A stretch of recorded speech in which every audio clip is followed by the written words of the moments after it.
Meeting. Please join me in a pledge of allegiance.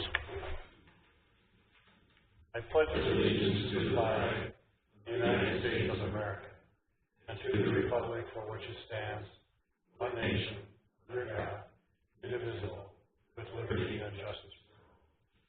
Thank you. First order of business is to approve the order of the agenda. Make a motion to approve the order. Thank you, Commissioner Simmons. Is there a second, please? Second. By Commissioner Olson. It's been moved and seconded to approve the order of the agenda. Is there any discussion? All those in favor signify by saying aye. Aye. Opposed? Motion carries. Thank you. Next order of business is approval of minutes of February 18th, 2019. They are pages 2 through 4 on your packet. I would make one quite small change in the paragraph where we talk about Yes, sir. we discussed in that conversation about how our expectation would be that the cost of that project would be lower than a larger project. Yes, sir. And not locally assessed. Context of that motion.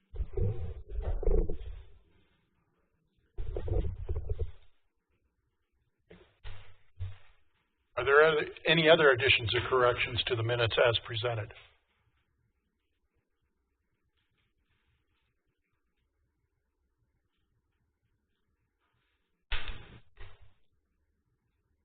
I have a motion, please. I'll move to accept the minutes with the additional what Eric just described. Thank you, Commissioner Olson. Is there a second, please? Second. Commissioner Thorstad, thank you for the second. Is there any further discussion? Hearing none, we'll move forward with the vote. All those in favor signify by saying aye. Aye. Opposed? Motion carries. Approval of the minutes as amended by Commissioner Gjerdevig.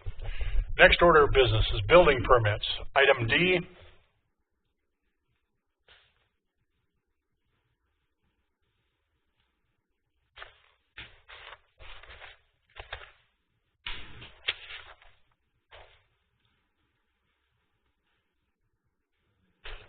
Thank you, Commissioner Gjerdevig. Is there a second, please? Second. Second by Commissioner Simmons. Been moved and seconded to approve building permits as presented. Is there any discussion? Hearing none, we'll proceed to vote. All those in favor signify by saying aye to accept the building permit report for Monday, March 4th. Aye. Opposed? Motion carries. Thank you very much. Next order of business is a consent agenda to approve the following. A, bills and items, or pages 5 through 11. B, 2018 annual stormwater report, pages 12 through 19. C, reapproval of the West Fargo 7th edition final plot, pages 20 to 21. And games of chance in the North Dakota American Legion to be conducted at American Legion, page 22. Make a motion to approve. Thank you, Commissioner Simmons. Is there a second, please? Second. Second by Commissioner Olson. Been moved and seconded to approve the consent agenda as presented Monday, March 4th. Is there any further discussion? Hearing none, we'll proceed to vote. All those in favor signify by saying aye. Aye. Opposed? Motion carries. Thank you. Moving on to the regular agenda. 5:30 p.m. is a public hearing and first reading of zoning ordinance amendment sections 4 through 442 and section 4-447. First reading of the ordinance number 1137. Mr. Sobert.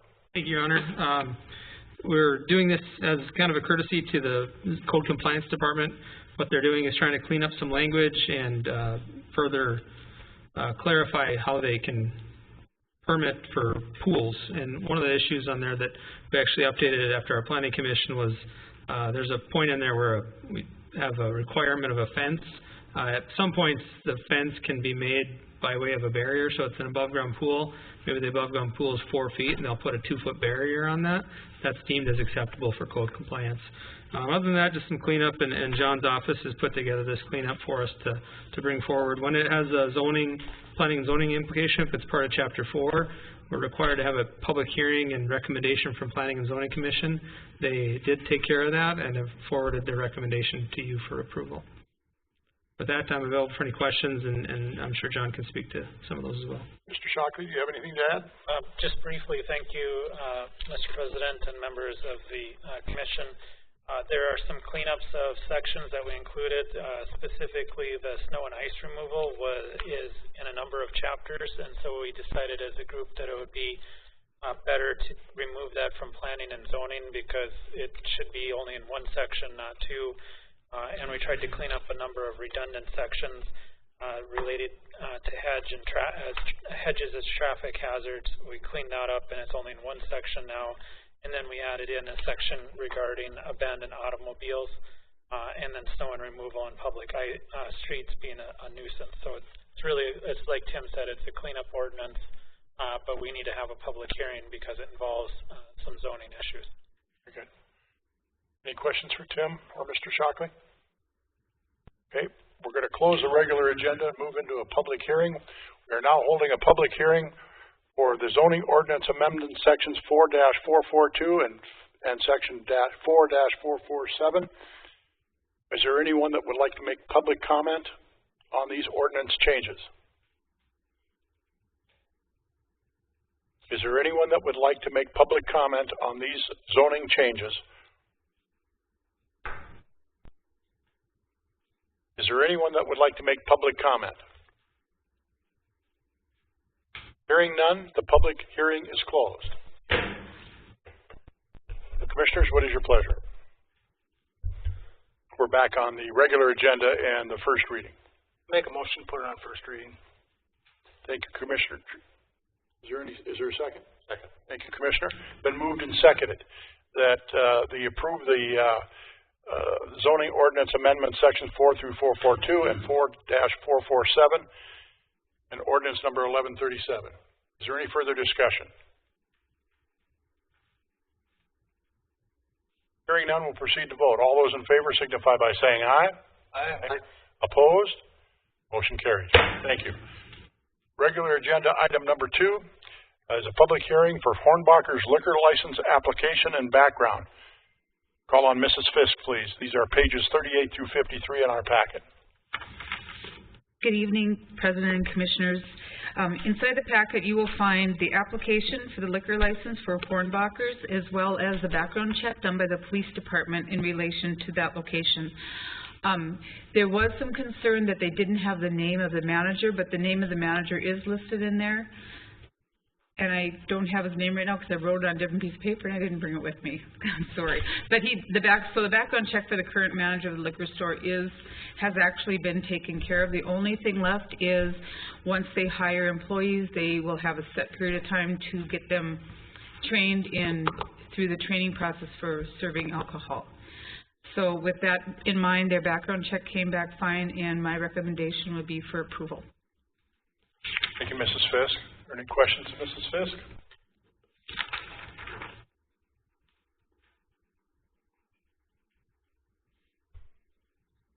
Any questions for the chief that did that assisted with the background check? I'd address this to all of our department heads. Is the project at Hornbacher's going smoothly? Do we have compliance with all of our city codes? Do we have compliance with the facility with regard to our normal process and procedure? I can speak on behalf of just administration department.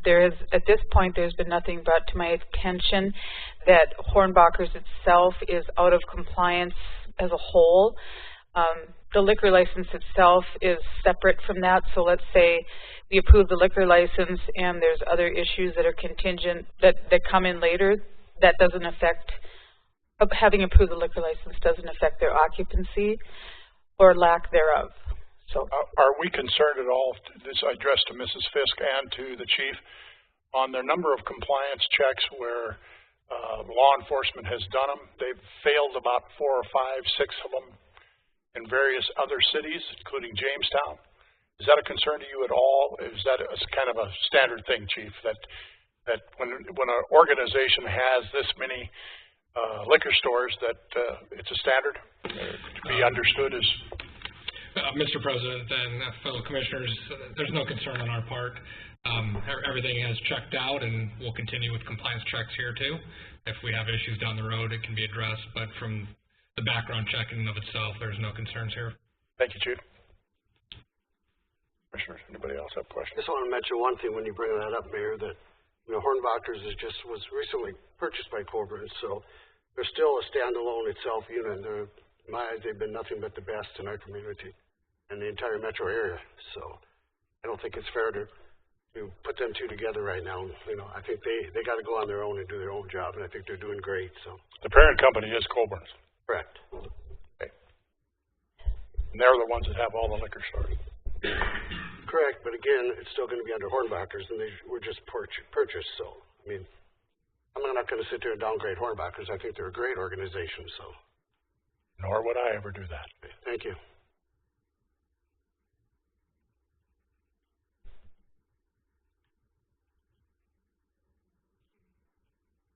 All right, we'll close the liquor application and background of the regular agenda and move to the public hearing. Is there anybody that would like to address regarding Hornbacher's liquor license and application, our background check? Is there anyone that would like a public comment on the liquor license for Hornbacher's? Is there anybody who would like to have public input on the public hearing for the Hornbacher's liquor license and application? Seeing none, the public hearing is closed. Move back to regular agenda.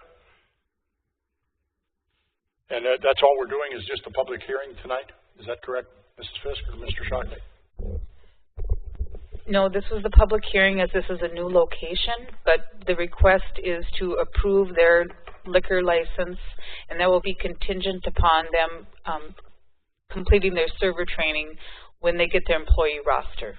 All right, so this is not an actionable item as far as their application, or is it? Yes, it is. I need a... Even if they don't have their liquor license or liquor training program completed? Correct. That's very standard for a new location that they don't have their employees hired yet, but they need the local liquor license in order to obtain the state liquor license. So they come through us first. Thank you, Mrs. Fisk, for the clarification. What is the pleasure of the Commission? Motion to approve the liquor license for Hornbachers. Commissioner Simmons makes the motion. Is there a second? Commissioner Gjerdevig seconds.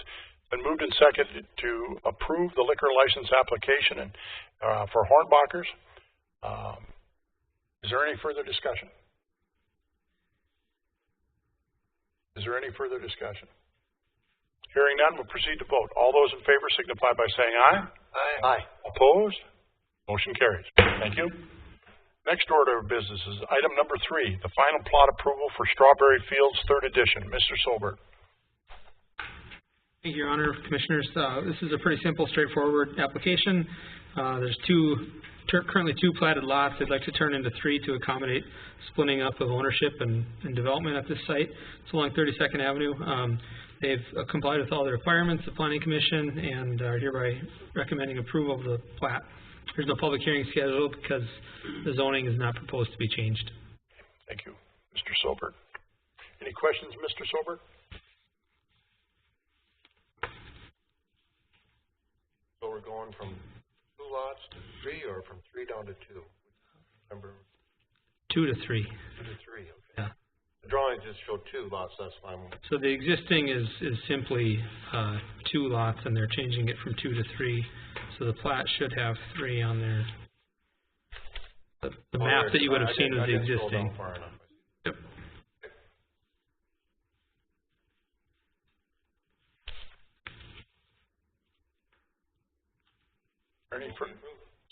Thank you, Commissioner Olson. Is there a second?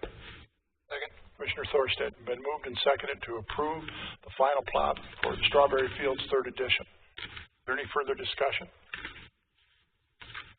Hearing none, we'll proceed to vote. All those in favor signify by please saying aye. Aye. Aye. Opposed? Motion carries. Thank you very much.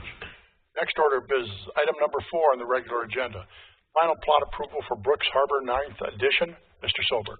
Thank you again, Your Honor. You may recall Brooks Harbor 9th edition was initially proposed to be a both sort of one street that would be detached sort of single-family homes, and then they were going to go PUD on an apartment complex. We're looking at 2 apartment complexes. It was received very negatively by the neighborhood. We did present just a concept. The concept was approved by Planning Commission, but they realized that that wasn't going to be a good position for the City Commission to be in, and didn't see that it was likely going to be approved. So they went back to another developer and found a buyer for somebody that was willing to develop this all as single family. So tonight before you is simply a plat. They're not looking at rezoning it anymore. They're going to keep it zoned R1, which allows for 1 and 2 family buildings. Typically you'll see either single family structures or a twin home kind of concept done, but the property has already been zoned for that, and that has already been allowed. So tonight we're looking at the plat. The proposed application is consistent with city plans and ordinances. Just 2 items on there that we would require to be approved by the City Commission are just 2 access locations to 9th Street West. 9th Street West is a collector roadway and requires City Commission approval prior to commencing. They are looking at an improvement district that Dustin will present to you probably in a future meeting that would allow those 2 roads to be built and access to be gained onto 9th Street West. So right away provided is adequate, and all the lots that are proposed meet the requirements of the R1 district. So we are recommending approval. City Commission, or excuse me, Planning Commission looked at this on March 12th or February 12th and is forwarding their recommendation for approval as well. Thank you, Mr. Sober. Cool. Questions for Mr. Sober? Out of curiosity, when the new plan came in, have we had any more communication with the neighborhood with regard to 1 and 2 family structures? Yes, so we got sort of in touch with a large group of people through email. We did also notify them through our regular means when there's an update that requested that we notify them by mail. So I have an email list of about 30 people, and I think through the sleuthing of our city communications director, she's gotten into their neighborhood groups as well and has let me know as soon as they notify their neighborhood group. And so once I send an email, it's usually on their neighborhood group within about 5 seconds. The only comment I got back when I sent it out as an email was thanks. So, okay. And on the neighborhood group, I see smiley faces on the Facebook page. So, Mr. Sober, didn't count them. Ms. Richard, thank you very much for reaching out to the public and doing that. Thank you. Yeah, it's easy. It's easier than it used to be able to do that kind of stuff. So I appreciate her helping us out with those tools. Any further questions for Mr. Sober?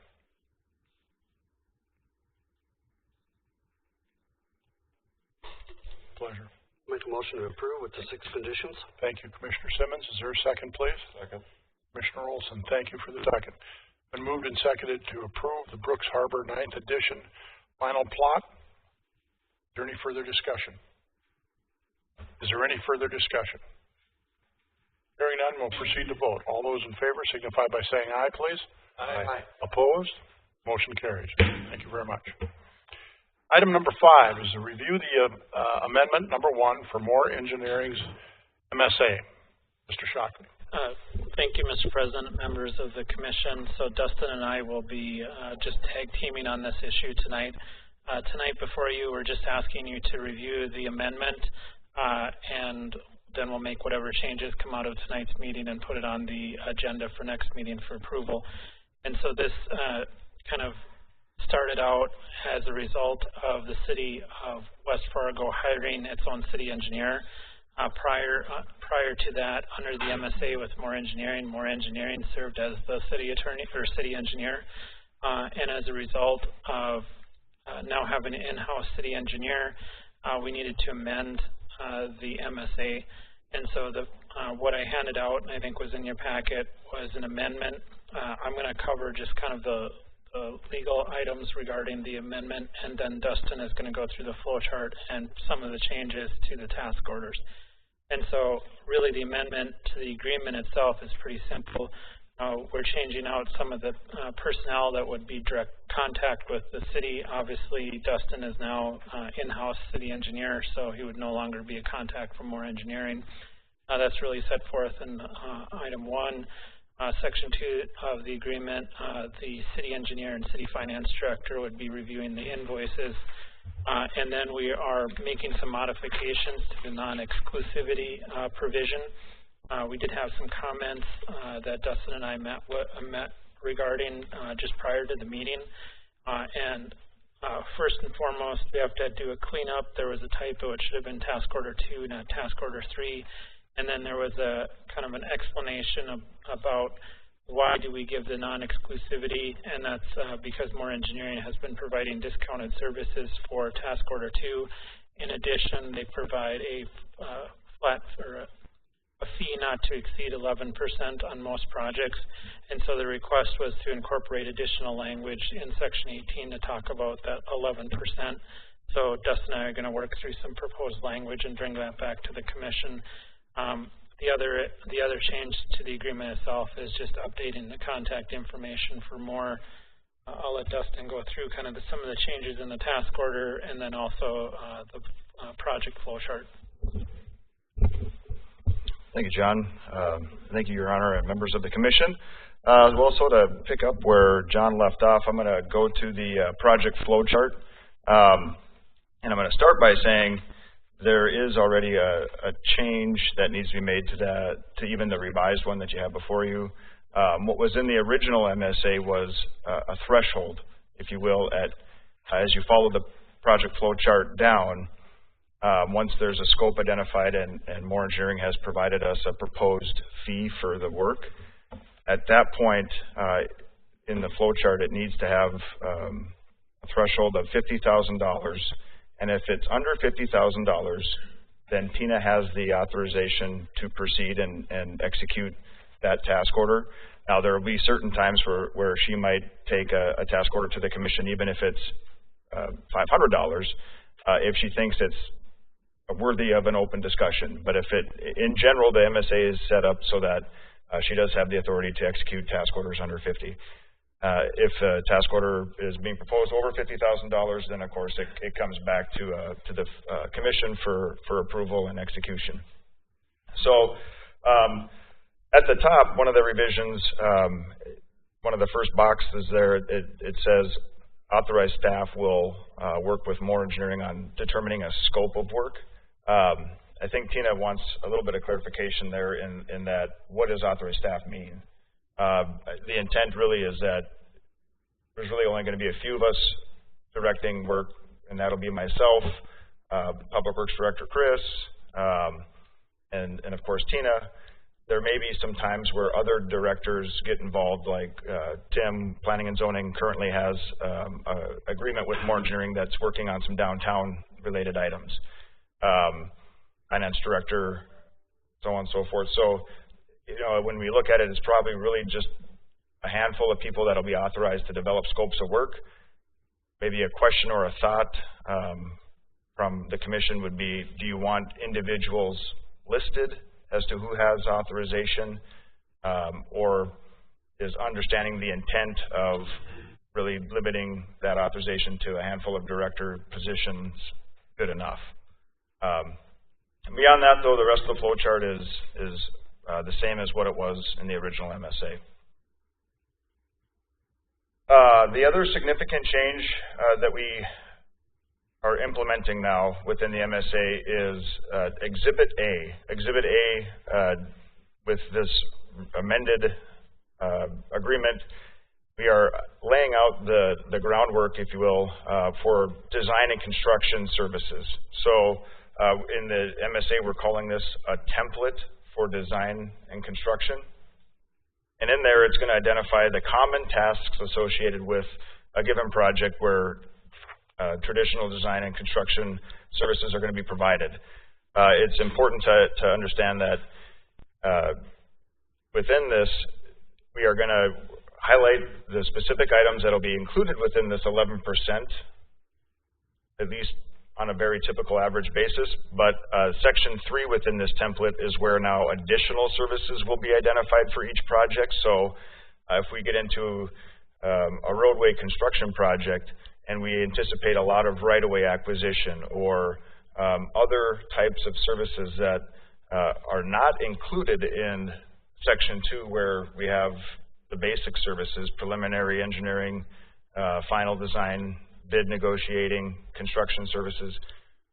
Section 3 is where we are now going to identify those specific tasks that are going to be needed on an hourly basis or additional fee type structure. So it's very important though to understand that before getting into any projects in the future, we will come and present, again, following the project flow chart, but any task orders for project specific will be approved or executed. So this is merely a template, if you will, that is a guideline to start with. It's not guaranteeing anything at this point, so I just want to make that particularly clear. So beyond that, I think that it sums up the extent of the MSA revisions, and John and I will open it up to you guys for questions. Thank you, Mr. Scott. Just one. Gjerdevig.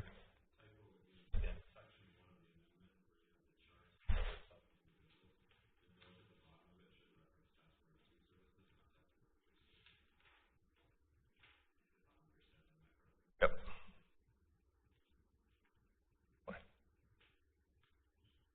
Question, within this agreement, does it address change orders? That process through here, you provide them a task order, they're doing it, and all of a sudden there's a significant change order, insignificant. How is that addressed in here? Because changes in the cost of the projects obviously affect them as well. I guess the other thing I question on, and maybe it's a procedural thing too, is cumulative change orders. No, we're going to enable whatever the dollar amount is. You said 50,000 or less. City administrator can approve like task orders.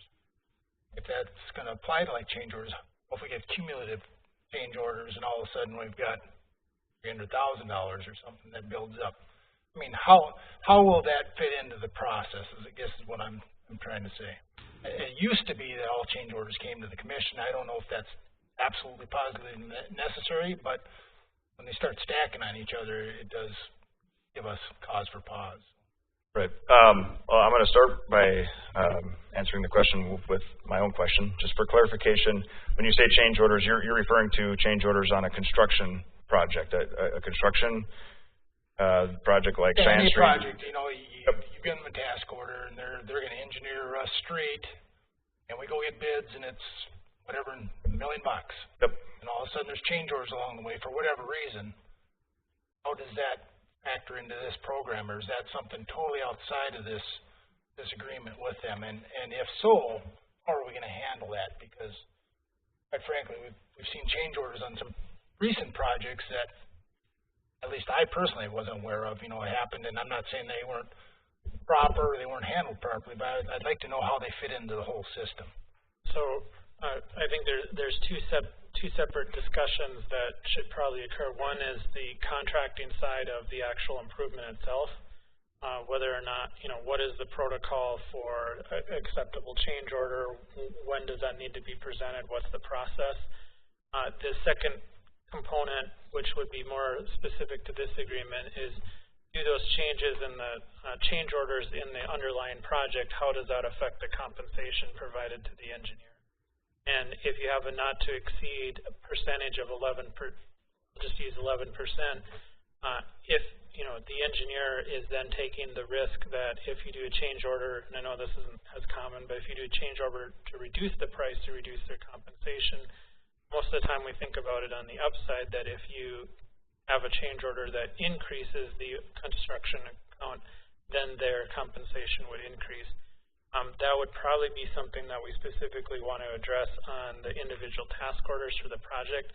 One of my concerns about having language that's too tight around 11% is there are projects that are so small that you could have a $100,000 improvement district, and you may have a lot of engineering involved in that, whereas you might have a $100 million engineering project and 11% isn't appropriate. So that's kind of why we want to work with the language about whether 11% is appropriate.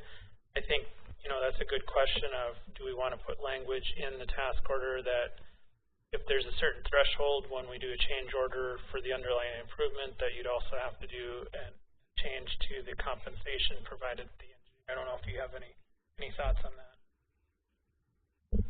Well, yeah, it's a good question. The way it would be today is that, again, the design and construction services are associated to the construction price, and so it's at the end of the day, if the construction price went up, the fee is tied to that. So, and I have seen change orders where we have removed a $500,000 component that certainly then at the end of the day, the final engineering invoice was decreased by $55,000. And yes, more recently, we had a change order that was around $1 million. So, good point. The default answer is it's based on 11%. I think we need to work in language, of course, with the constraints and.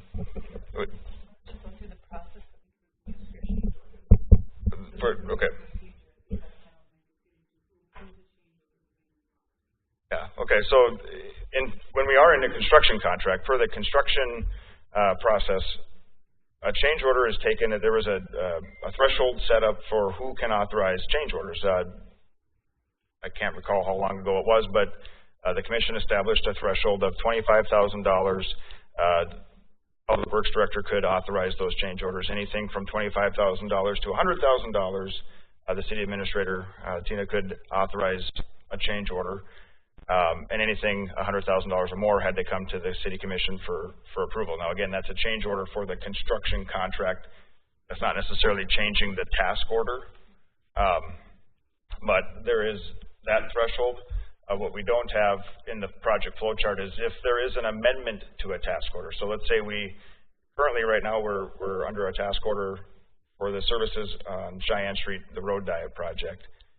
If something came up and we want to direct the consultant to perform additional work, that is handled through a task order amendment, which is similar to a construction change order. And again, following the threshold established in the project flow chart, if that amendment was going to exceed $50,000, it needs to come before the commission. If it's under $50,000, Tina has technically that authority and or discretion to bring it to the commission. So procedurally, those thresholds are in there, but I think the point that John made is I think we need to have some language in here that you know, at least sets a minimum or maximum of, look, we're not going to just add $100 million or $1 million change order that comprises of one item that took 1 hour to solicit and have the engineering fee go up by $100,000.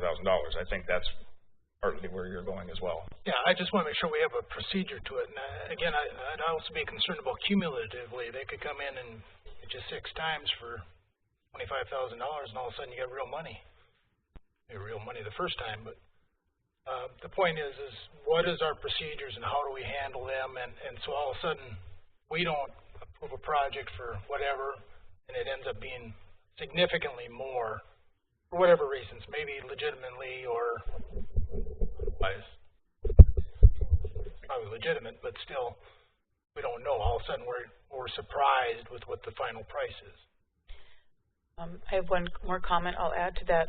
Generally in the past, what we do is on the payment sheets for change orders, we have the contract amount, and then there's a section where it lists every single change order. So let's say there were 2 of them under $25,000 that Chris signed off on, and then I had one for $100,000. The finance director generally, and I know Jim and I have talked about this, goes back and looks every single time to make sure we have all the paperwork for the change orders are valid, what were they for, and then I again also look at them, and if they get to a point where I'm thinking that the commission needs to be made aware that there's some things going kind of strange with the project, even if they're underneath those thresholds, then that's when it would be brought forward to either by Dustin, myself, Chris, in that order. But if you want something more written down, we can certainly do that.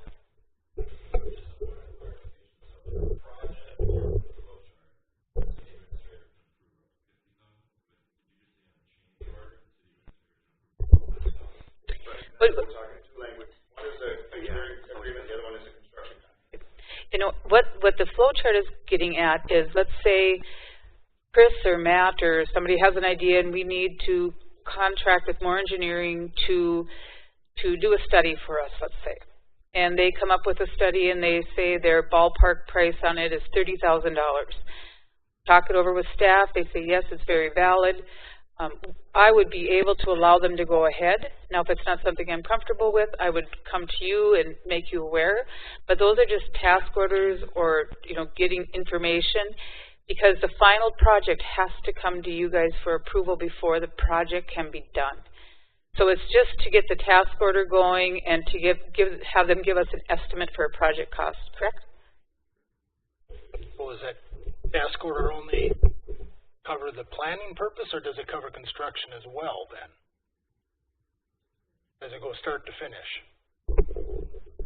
Well, the task order will identify if it's a traditional construction project that we're going to design, bid, and construct. The task order will identify all the, and right now the template does, the general services that are covered within the 11% to, again, put the construction drawings together, the design together, go out and solicit bids, receive the bids, and then administrate the construction, which is, you know, supplying the project representative, that the inspector, if you will, that's overseeing the day-to-day construction, along with all the other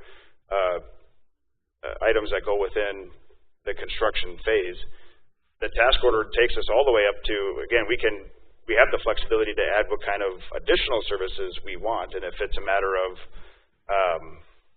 you know, being involved for a city audit or whatever it might be, I mean, they're under contract. The engineer is under contract until we say we no longer need services.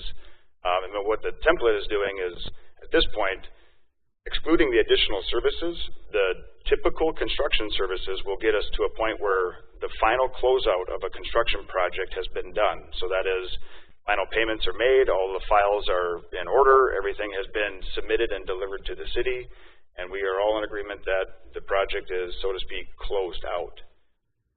They are under contract for that task order, and along the way, if at some point, again, something comes up and we want to amend the contract or the task order, we do that by, again, what's called a task order amendment. Those are tracked within each task order, and that's where we go back to, if the way the process is set up is that if a single amendment is going to get to that $50,000 threshold, Tina would have that authority at that point.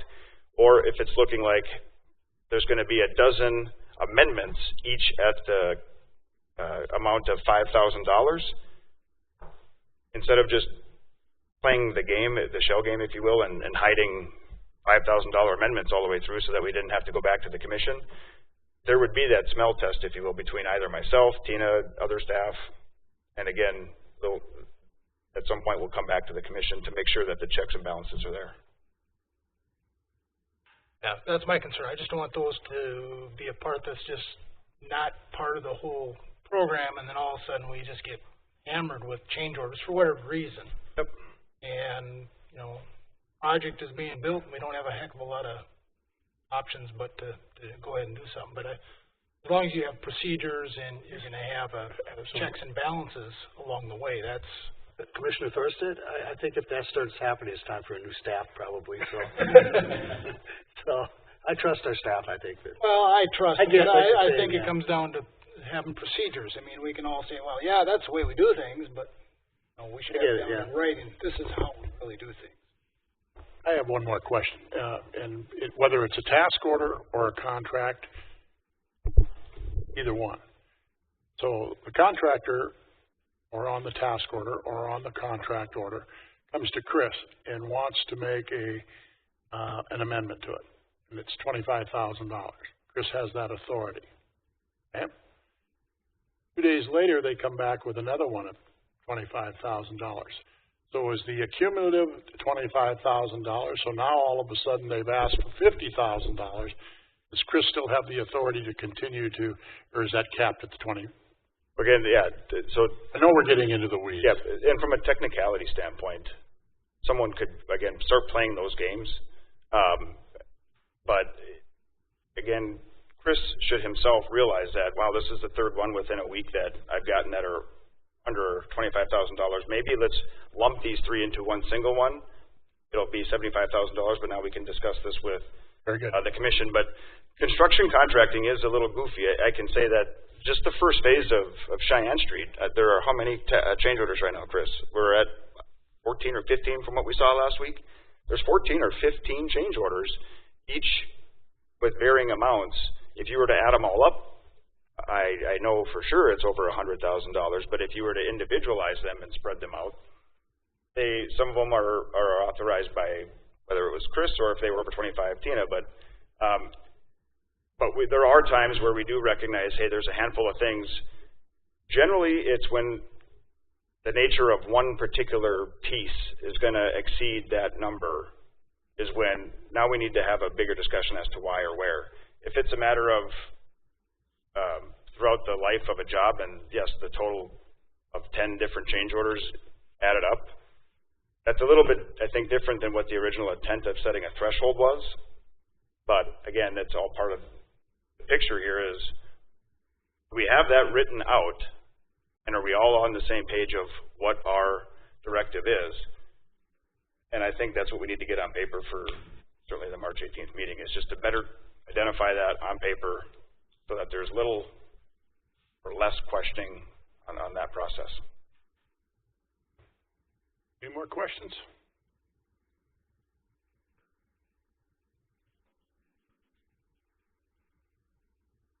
So we're looking for an actionable item to approve the amendment, or just a review of this, John? Tonight we just wanted to have a review with the commission. We'll bring those changes and comments, we'll incorporate them into the final product and bring that back to the commission at the next meeting.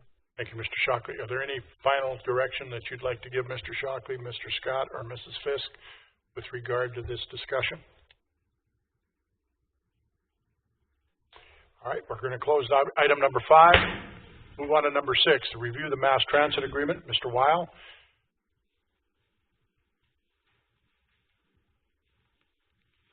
Yes, Your Honor, members of the Commission.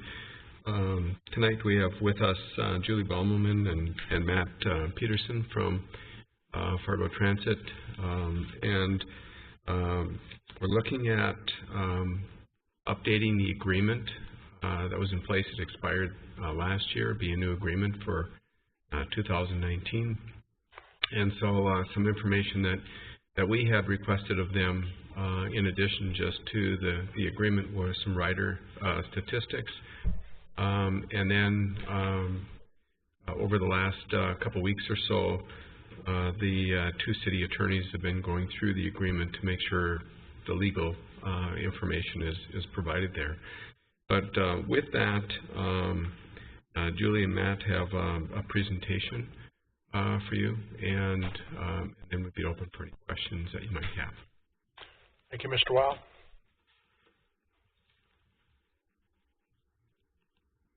Welcome this evening. Thank you, Mr. President and Commissioners. As Larry said, I'm Matthew Peterson. I'm the Assistant Transit Director for City of Fargo, and this is Julie Baumelman. She is the Transit Director for City of Fargo. The top sheet it's a lot of information. I don't expect you guys all to take a look at that, but it is just our 2018 operating statistics.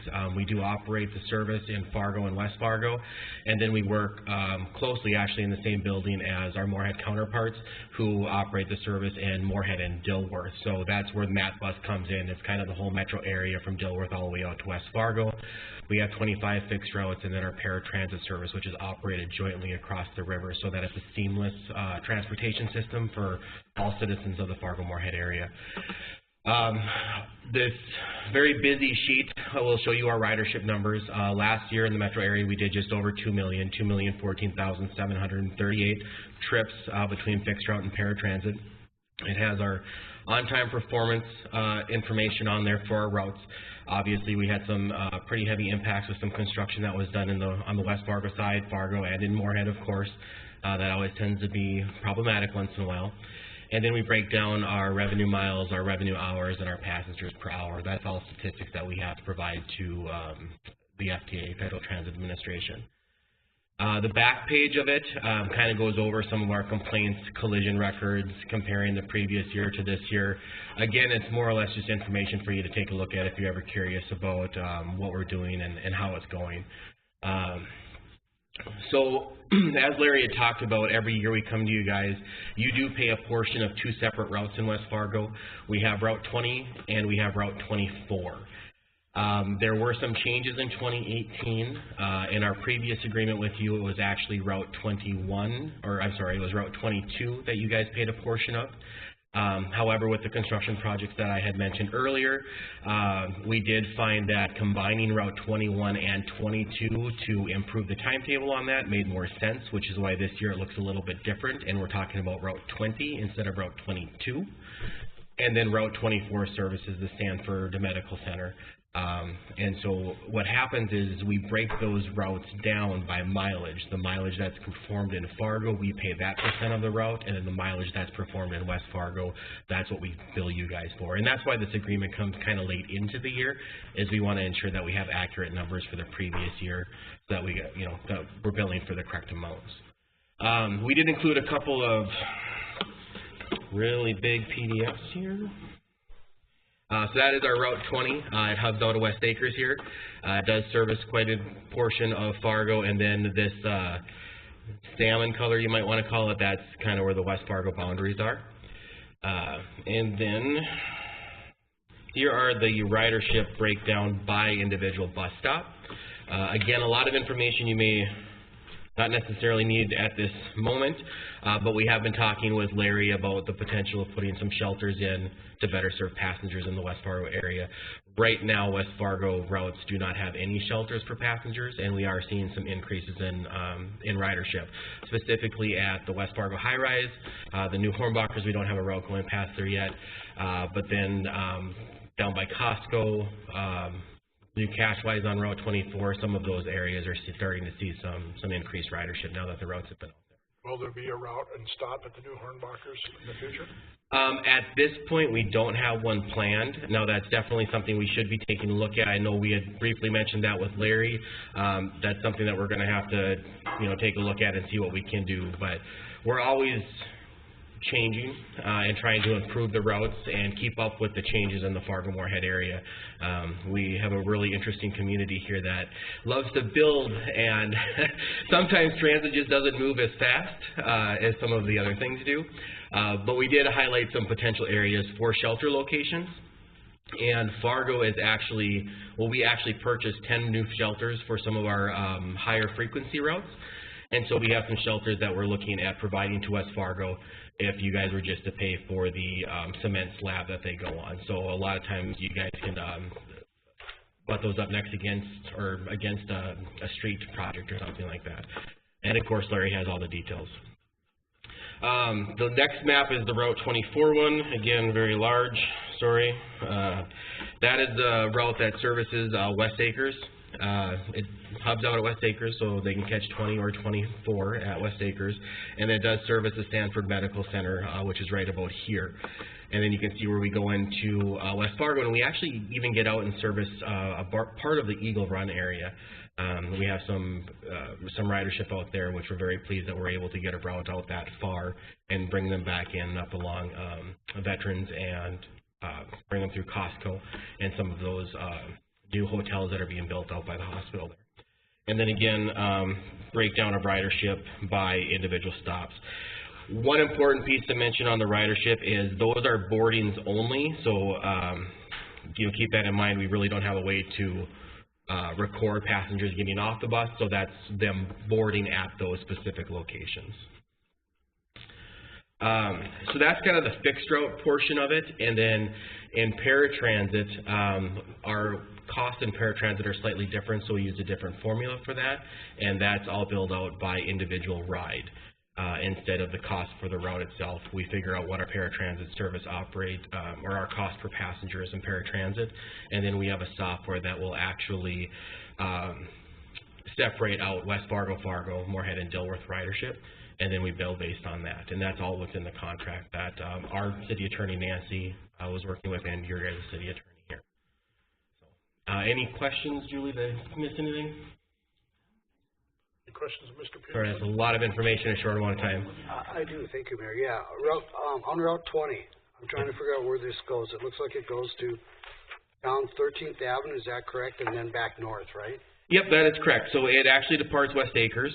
It travels north on 42nd to 9th Avenue, and then it comes down 9th Avenue, kind of comes around through your schools and stuff. So I'm just looking, I guarantee you we're going to be looking at this, I think, like the mayor mentioned with Larry, but to get down to that Hornbachers wouldn't be that far to go all the way down to Cheyenne Street and then cut across from there, right? You know, that is a potential possibility that we can look at. The one issue that we've been running into with with previous Route 22, which is why it's now 20, is timing.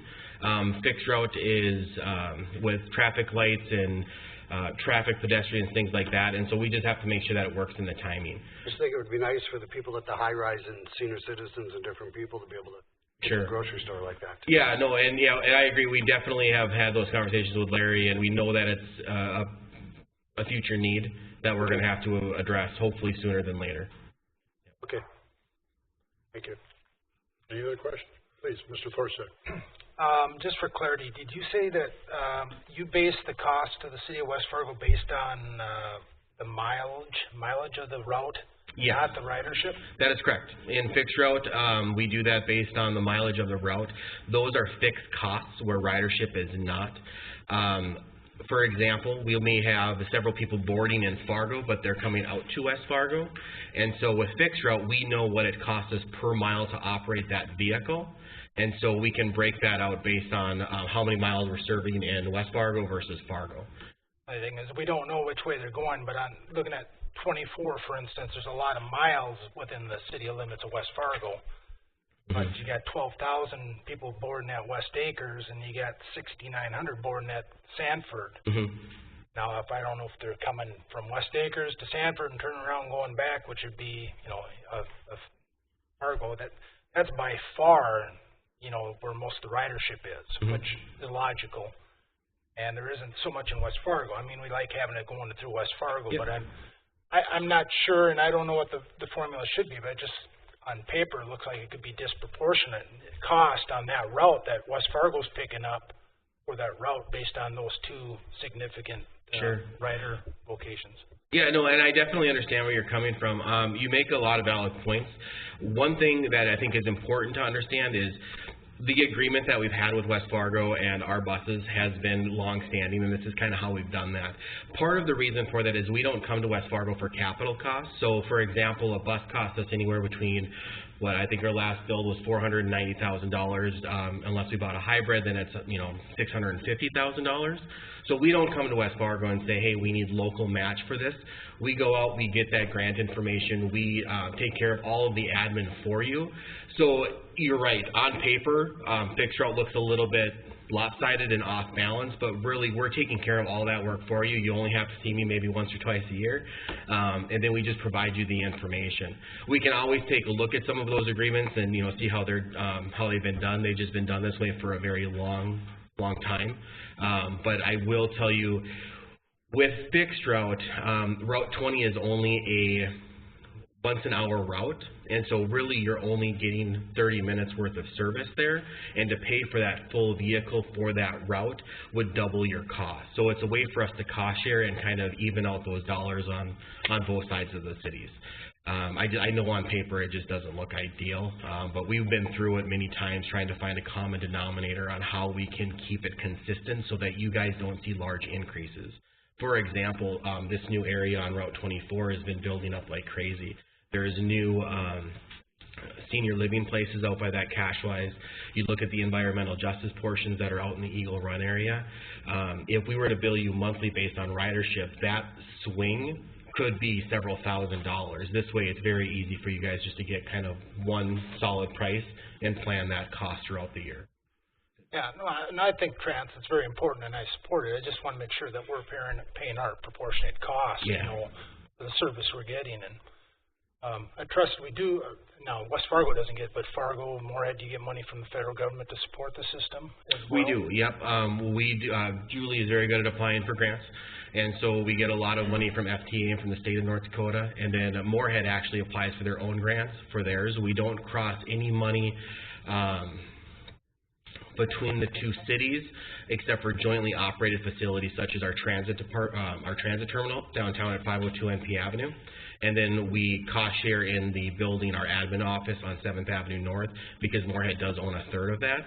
But as far as Dilworth and West Fargo, you guys aren't cost sharing in any of that. And I just looked at Matt's site quick, and is there an oversight committee, or Mark, you've been on that before. Are you still on that, or one of you other guys are? Depends. One of you two are. Both? Brad, I believe Mr. Wilson. Yeah. Yep. Okay, I'm not trying to bust you. It's just when it's $280,000 a year for the fixed routes we're paying, plus whatever we're paying to support the paratransit. It's a lot of money, and it's nice to know how many riders we got, so you can kind of divvy that up and say, well, does it cost us $10 a rider, or it cost us $5 a rider, and On that topic,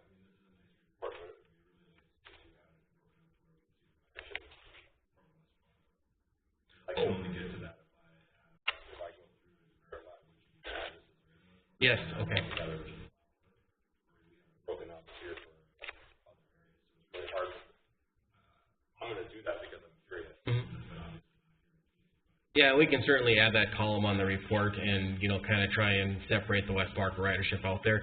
Again, I just like to remind people that those are only boardings, not departures. No, it's not a perfect number, I yeah. get that, but I think, it's a big difference if you come back and say the ridership is 5,000, and it's costing us $50 per rider, or if you come back and say ridership is 30,000. That has a huge.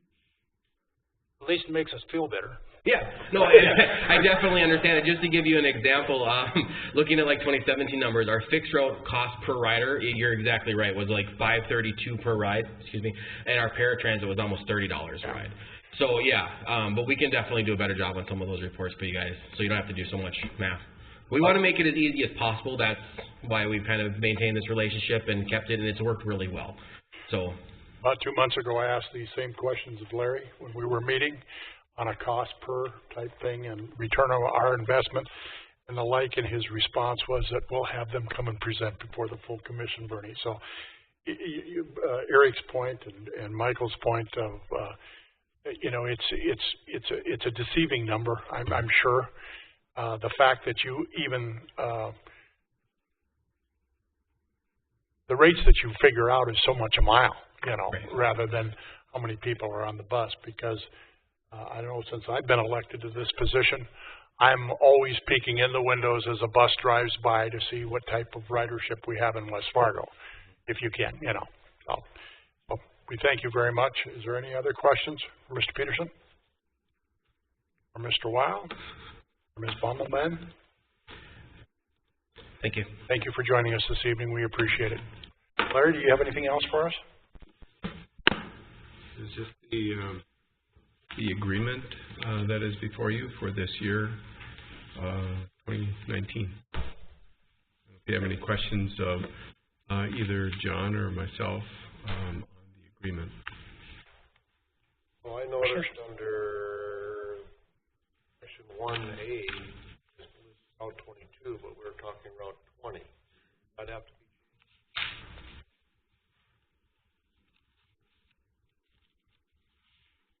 First page. On section B, Route 22. Yeah. A and B are 0. Is this something, Larry, that has to be done tonight? Has to be voted on tonight? I mean, do we have a little opportunity to look it over, maybe ask further questions individually kind of more? Yeah, so the under B, that should be Route 20. This is a copy of last year's agreement. We pretty much copied the exchange date type deal. So I apologize.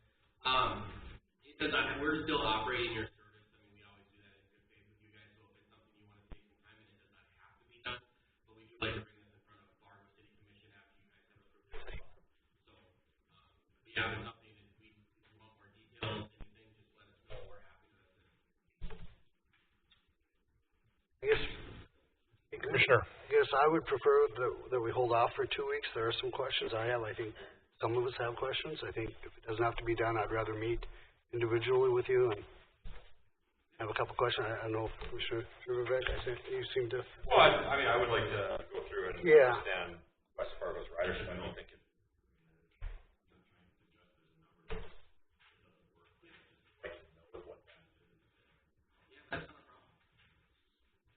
I would make a motion if I could then, Mayor, to table this just for 2 weeks. That's all it would take. Thank you, Commissioner Simmons. Is there a second? Commissioner Gjerdevig, thank you. It's been moved and seconded to table the review of the mass transit agreement. Is there any further discussion? Hearing none, we'll proceed to vote. All those in favor signify by saying aye. Aye. Aye. Opposed? Motion carries. Thank you. Stand by, Larry. Apparently they've got some questions for you. All right, next order of business is item number 7, City Administrator's Report. Mrs. Fisk.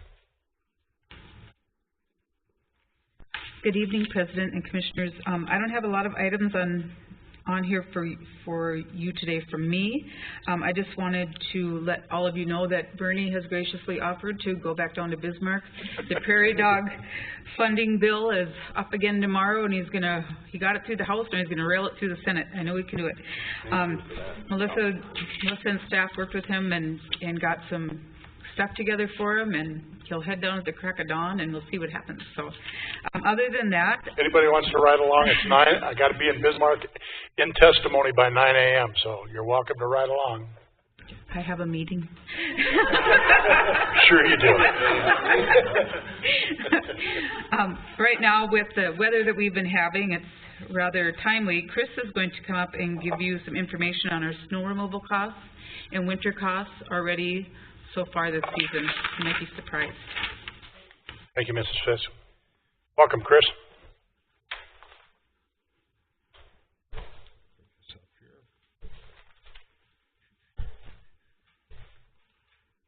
Mr. President, Commissioners, last week President Dardis asked me to present some information and give the update to Commissioners about our annual snow costs.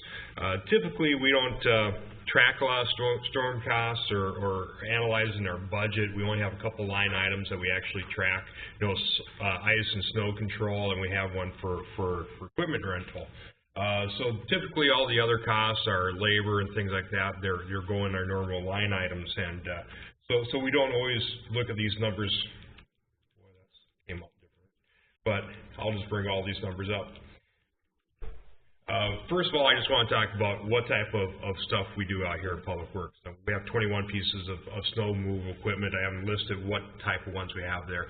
One big difference on these lists is these 11 maintainers. We actually lease 10 of these maintainers, and next year we're going to be leasing an additional one for 11. So they're quickest, most effective thing that we found to actually maintain our roads. And the lease payments are substantially less than actually buying them. So it's a very good way to go through. We have 24 operators right now we use to drive our snowplows. We've had 10 separate storms this year alone that we've located, and it looks like we're going to have another one this weekend. We're looking 2 to 6 inches probably this weekend. But it's going to be warmer weather. It's going to be like 30 degrees. So far this season alone, we've spent over 6,200 hours just working on clearing snow and treating snow and corners and all that in West Fargo. About 2,750 hours of that's overtime.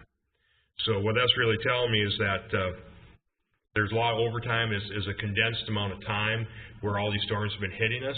So we went actually 2 weeks solid just having 24-hour day shifts, just cleaning up this town. So it's a substantial impact. Then we also just can tell you a little bit more about the town. We have about 400 lane miles that we maintain.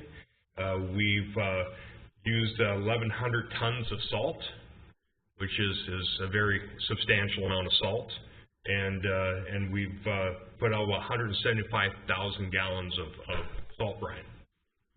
And we also have 118 cul-de-sacs or other locations where we haul snow out away from, like on the main avenue frontage roads, things like that.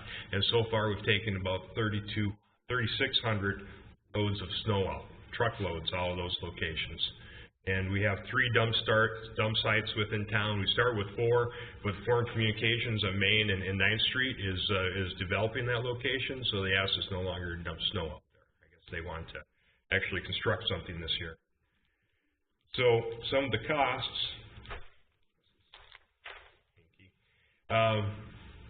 that we track this year, we have work management software that we track all our hours, what our staff is doing, the materials and the equipment they use on every single task out there. So we can run these type of reports on what we do for snowing, what we do for code enforcement, for any type of task West Fargo does, Public Works Department does, we can track these costs and give a report on this information.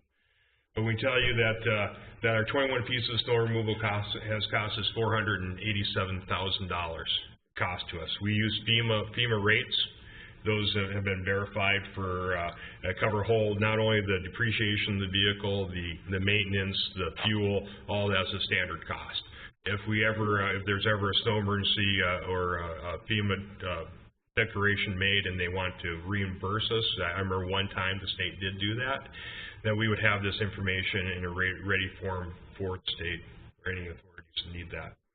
All our 24 operators out here, we spend $108,000 in regular pay and about $95,000 in overtime. So that's the entire cost to employ them. That's being shown there for about a total of $203,000. Our material costs, our salt, this cost is about $101,000, and the brine is $46,000. Now that's the $30,000 for beet juice. Actually, salt and brine itself is fairly inexpensive. It only costs us, 20 cents a gallon to make this stuff. We have to buy the salt to put in there, but the additives we put in there, the beet juice is about $1.74 a gallon. So that's what drives that cost up. So we're looking at total cost this year. Cost is about I should say the season. I broke it up in seasons since October to now. Is about $775,000. So that's fairly substantial. But I like grass, So I just threw in some graphs in here for you guys to take a look at. So you can see by each activity we do, we have plowing, the salt sand, the brining, just general clearing where we're taking down the corners and improving sight lines, widening streets out, and blowing. We have all those so you can see how much we spend in each of those categories. And that's just great for this year. But then I pulled out some data we've had from past years, for the past 3 seasons. The gray is our current season right now, up to date. We're about 2 weeks off, so we have more costs in there. The blue is last year, so that was 17-18. You can see the labor cost is fairly equal, but the overtime cost is a big difference right there. So you tell timing of the storms and if they come on the weekends or during the week and all sorts of different things. Something that kind of shocked when it came out here is the material costs from last year. We had a lot of ice storms last year. We had a lot of freezing rain, so we were constantly just fighting the ice and completely different from this year. But it's different areas where the costs come into. And then if you take a look at the orange on there, that is the season from 2016 to 2017. And if you remember back, I had to wonder if these numbers are correct, but we started looking back in there. That's when we switched over water to the city of Fargo, and we were actually flushing our hydrants in the middle of March and had no snow. So about this time 2 years ago, everything was green. I wouldn't say green, but it was starting to green. So your data is a season? So this is a season. Clarify that for me. It's I can break it down for what we've done this year, but a season is the winter season. So it typically starts in October, November, and comes through March. So it's that season. It's our calendar year breaks up those line items, the budget line items, and I can certainly pull that report so exactly what cost us this year. But it's a season is how that compares. So what's next is eventually it's going to start warming up. I also saw our first day above freezing is about 2 weeks out yet, but it's coming. But what's going to happen when we start getting that spring melt? Well, the last update here, end of last month, we got a spring flood outlook, and it's currently looking about 25% chance of moderate flooding here in West Fargo, which is they're looking about 19.3 feet up here at the pump station. To give you an idea, in 2009, it was 23.2 feet, and in 2011, it was 20.8. That's where it crested. So you can say it's going to be elevated risk, but it's nothing that we haven't seen before, and certainly not anything to be alarmed about for West Fargo. Some of the things that we are concerned about as a group in Public Works is larger catch basins. Those are in the curb lines, and it's been a long time since we've seen the curb lines in West Fargo. So we're worried about getting those opened up, and many of those are probably frozen, and we only have one boiler. We're trying to locate a second boiler to rent, so we start steaming these things open. But we're not having a lot of luck finding those boilers, but we'll keep you appraised as we go forward. So, questions? Thank you. Is there any questions? With all of the extra parking we have in the city, we should be thankful, right, Tim? Where else do we put all that snow, right? Are there any other questions? Just had to do that. Chris, great report. Thank you very much. Thank you. Appreciate it. More than I expected. Nice job. Mrs. Fisk, do you have anything else for us on correspondence or city administrator's report? All right. Thank you. Anything for the good of the order? Last week, I attended the Professionals of Color. It's a new program with the Chamber of Commerce, and as the title suggests, it is people of color that are forming a professional group. While I was there, I asked where Officer Feltman might be, and he was diligently running the swimming lessons for the new Americans at the Holbert Aquatic Center. But the liaison officer from the city of Fargo, Chris, was there. And he had wonderful things to say about our Officer Feltman and his engagement with that community. And I have to tell you that that group of people, there probably was about 125 people in the room, and it was an extraordinary positive experience to be there. So, and I wanted to pass that on, that Officer Feltman's efforts on behalf of representing our city and our law enforcement community with regard to all the different cultures is being well accepted and noted, as he's done a great job. So, just wanted to say that. Is there anything else for the good of the order this evening? Commissioner Simmons. Move to adjourn. Is there a second? It's been moved and seconded to adjourn. Thank you, Mark. All right, I did. Did she? Yeah. Somebody.